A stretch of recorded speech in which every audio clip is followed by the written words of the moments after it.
નમસ્કાર, આપ જોઈ રહ્યા છો લખત ન્યૂઝ અપડેટ ચેનલ। તમામ સમાચાર અને અપડેટ મેળવવા માટે ચેનલને સબસ્ક્રાઇબ કરો અને બેલ આઇકન પર ક્લિક કરો જેથી તમામ સમાચાર અને અપડેટ તમને મળી રહે।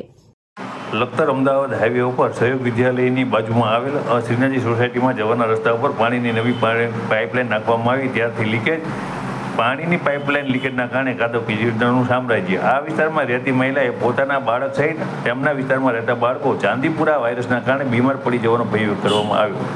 લખતર ગામની સુવિધા માટે થઈને સરકાર દ્વારા જલ સે નલ તક યોજના અંતર્ગત ₹2 કરોડ મંજૂર કરવામાં આવ્યા હતા।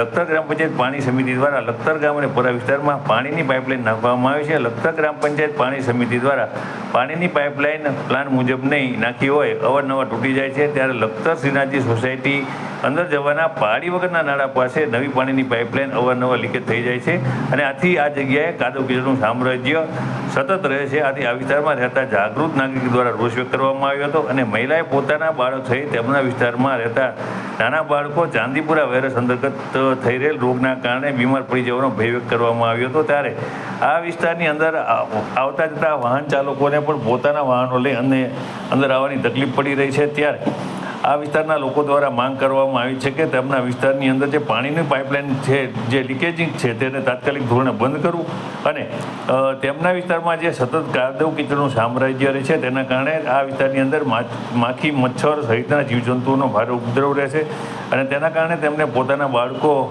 જે છે તે એમને બીમાર પડી જવાનો ભય રહે છે। ત્યારે વાહન ચાલકોને પણ આ રસ્તેથી વાહન ચલાવી અને પોતાના ઘરે અથવા ઘરની બહાર નીકળવું મુશ્કેલ પડી રહ્યું છે।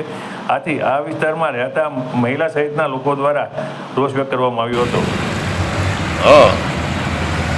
આ રસ્તા ઉપર અત્યારે વડીલોને હાલવું મુશ્કેલ છે અને પાણીની લાઈન ત્રીજે દીએ ખોદીને મૂકે છે।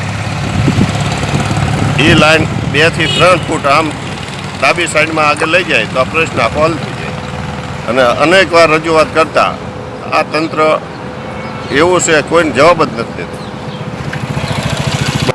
મારું નામ પૂજાબેન આકાશભાઈ દસાડિયા છે। અમે શ્રીનાથજી સોસાયટીમાં રહીએ છીએ।